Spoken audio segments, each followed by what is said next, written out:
intemperismo é um dos fenômenos responsáveis pela origem e manutenção da vida no planeta.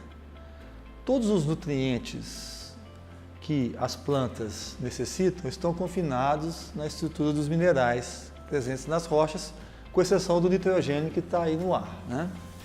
E se não houvesse o intemperismo, esses nutrientes ali permaneceriam e as moléculas complexas não seriam formadas, né? O que acontece? As rochas e os seus minerais componentes são formados em condições de temperatura muito alta, pressões gigantescas, ambientes sem pressão de CO2, sem atividade biológica, sem oxigênio e sem água no estado líquido.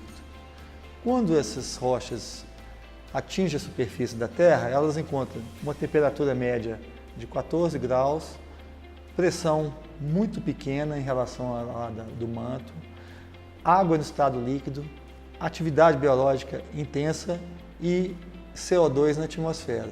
O que acontece? Ela se rearranja ao material estável nessas condições da superfície da Terra. E esse material é o solo, né? E ao se rearranjar, os minerais primários se transformam em minerais secundários, as argilas, e liberam esses nutrientes, que são essenciais para a vida de toda a biota, porque a vegetação está na base da cadeia alimentar. Então, esses nutrientes que são liberados, eles acabam fazendo o caminho em direção ao oceano. Então, o oceano é o destino final de todos os materiais provenientes do intemperismo. E no oceano que acredita-se que a vida originou. Por quê? Porque esses nutrientes, essas substâncias, eles foram se ligando e formando moléculas cada vez mais complexas, até que surgiu a primeira molécula, que é o primórdio da vida, que é o ácido ribonucleico, o RNA. E a partir daí toda a vida se desenvolveu. Então o intemperismo, além de formar os solos, ele também está intimamente relacionado com a origem da vida no nosso planeta. O intemperismo ele pode ser físico, químico, biológico e eletromecânico, né? Na verdade, o processo é um só, mas a gente separa para facilitar o entendimento. O que seria o intemperismo físico? O intemperismo físico é quando você diminui o tamanho das partículas minerais, mas não altera a sua composição química, né? Que as reações químicas ocorrem na superfície. Então, quanto menor a partícula, maior a sua área superficial para a mesma massa, né? Por exemplo, 100 gramas de argila tem uma área superficial 100 mil vezes maior do que 100 gramas de areia, porque elas são muito menores, né? Então, o que acontece?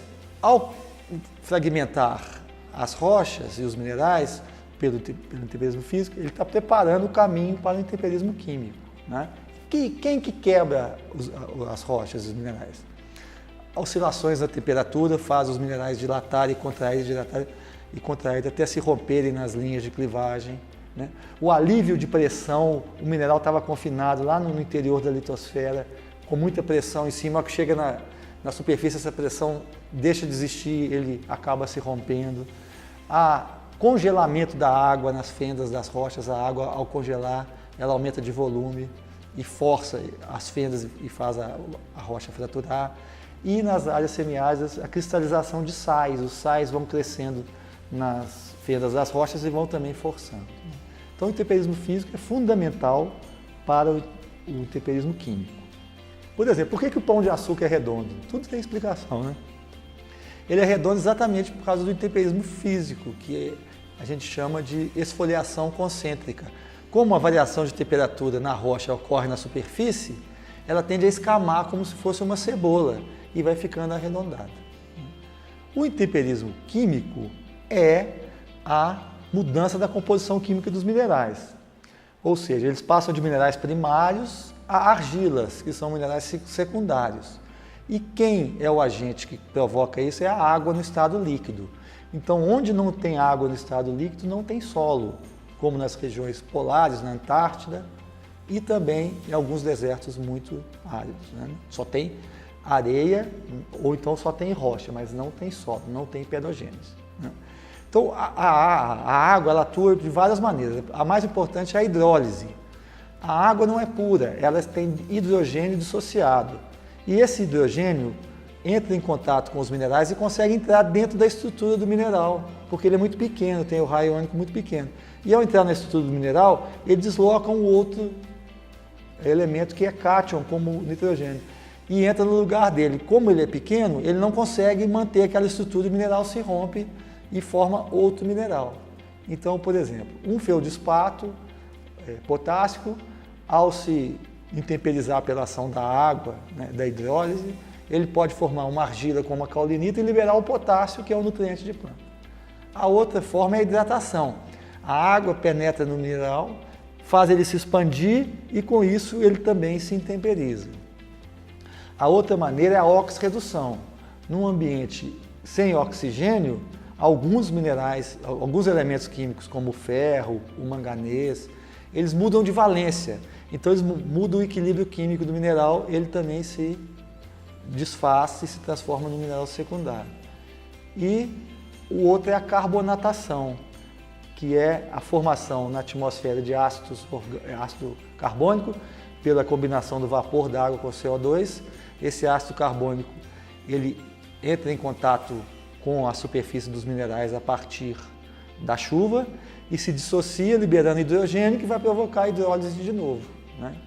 O outro intemperismo é o intemperismo biológico, que na verdade é um intemperismo físico e químico que é conduzido por seres vivos. Por exemplo, a raiz de uma planta, ao crescer numa fenda de uma rocha, ela exerce uma pressão muito grande e fragmenta essa rocha. Então é um intemperismo físico, mas quem conduz é um ser vivo, né? Uma planta.